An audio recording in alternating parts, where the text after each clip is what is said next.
Kerry captaincy rules will remain unchanged after a motion to give the county managers the opportunity to pick their own captain didn't receive the required two-thirds majority, and new rules. That's hurling, right? More new rules, yeah. You want the sin bin? I want a sin bin, yes. We'll get to that in a minute with Michael Verney, don't worry about that. But the Kerry captaincy, yeah, you were muttering darkly, and I was like, oh, hang on. We'll come back to this later. So this is a good idea. The tradition has always worked for them. Here, the two counties who do this top the roll of honour in football and hurling. Mm-hmm. This means that small divisional sides can dream of having, if you're a kid who plays for a small divisional team, mm-hmm. you have the opportunity to bring Sam Maguire back as the Kerry captain mm-hmm. to this entire region, and it ain't broke, don't fix it.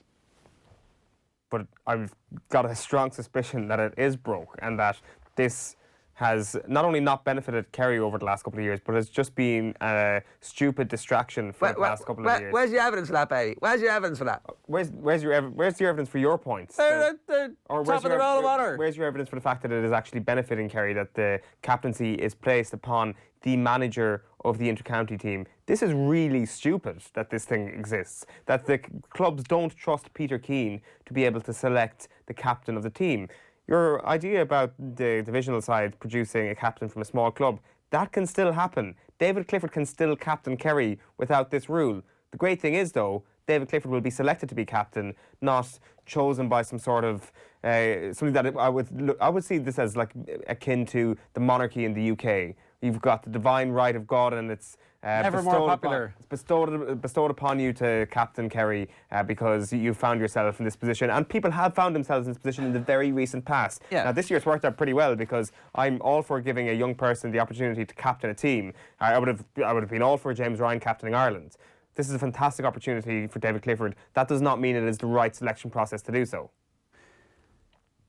We're assuming that somehow the role of captain is only the player wearing the armband. And actually, I would argue that what's happened in Kerry over the decades is that leaders have emerged and decided that they're going to set the tone. That when Darragh O'Shea was on the pitch, everybody knew he was the leader of that team, mm-hmm. because he was the one who was going around cracking necks and cashing cheques. He was the one catching balls when they needed to be caught. He was the one going in hard on somebody when it needed to be. He was the one kicking points down the other end and blocking in front of the full back line. He performed like a captain. The leadership group rallied around him because he was the absolute... It did not matter. And that's the whole point.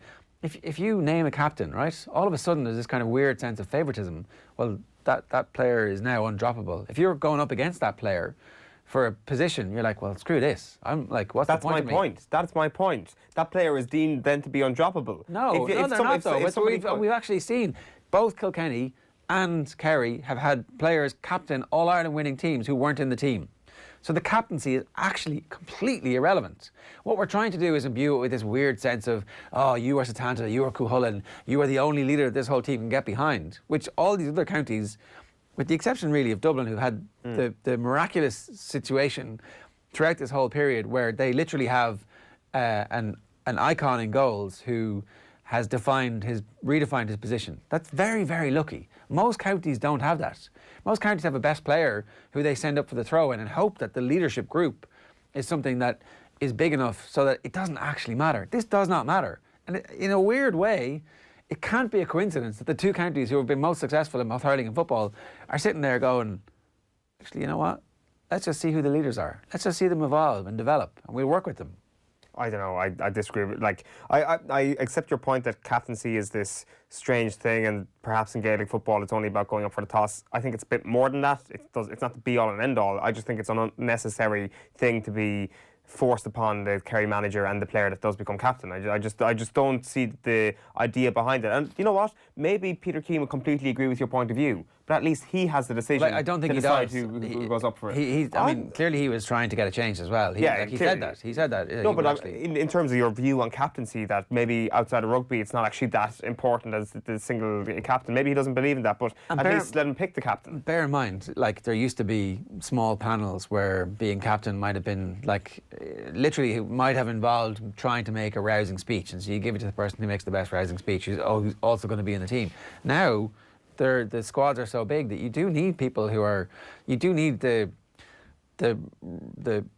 group of players to be self-motivating, to be self-policing, to be driving standards collectively, as opposed to like this one person is going to have some kind of weird power to make the sub cornerback do all the weights and nutrition stuff that he's supposed to be doing. Like, I don't buy that. There is a potential new rule coming in. It's in the Examiner this morning about 1 or 2 players being the designated communicators with the referee. Now, I'm not sure is it a proposal that will gather any momentum whatsoever, much less pass at Congress or special Congress.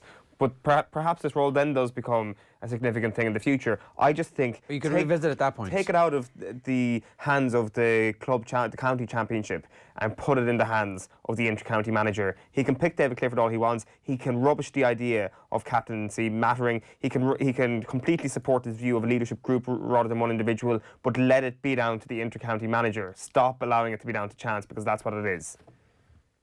That's like it's completely. It is down to chance. You don't know. A, who's going to win the championship, like it could be anyone in any given year, and B, you don't know if anybody's going to get injured or whatever from that team, and therefore the backup player from that club. And should the manager always pick the captain? I think so. Not the players? Or potentially the players. But this is different. This is what will happen is... But it's somebody in the camp can pick it. Do a ballot for all I care. That would be a more informed opinion on captain than just being picked from somebody. Maybe some of the county board delegates should have been offered that opportunity. Like it's like, look, because I don't know. I just feel like this whole if we start to invest this weird psychic power in captaincy, then nobody's saying they're psychic. I'm not saying for 1 second David Clifford is psychic, or I would probably pick David Moran as captain. I'm not saying that he's got superpowers or anything like that. But he is the captain of the team. He is the leader of the team, and sure, a leadership group can exist. But a leadership group should also have more people. So now with David Clifford as captain, he's the captain. He goes up for the toss. But actually, you would expect that there are leaders in every line of the team, and you're making sure that like you've got to support this guy because it's his first time being captain. And you can have that conversation in a way that like if David Moran is captain, like you all got to support the captain. Like, well, he's David Moran. He doesn't. What can I tell David Moran? What if a player believes in this psychic ability of a captain? What if he really believes in it? And then you can tap into that player's psychology by giving them the captaincy, and that gets an extra 5 or 10% out of that player. Well, that's weird. Who like honestly, like David Beckham, because he realised immediately his branding was like, yeah, I'm the England captain, and everybody thinks this is massively important. I've got to be rich. That's what most of that's all about. But you just don't know. So you wanted to pander to people's ego on the basis of the fact that if that gets you 5 or 10% more on the pitch, absolutely all for it. Well, then maybe that's not a team player. Just stop leaving it down to chance. I think you should be taking control of every little aspect that you possibly can.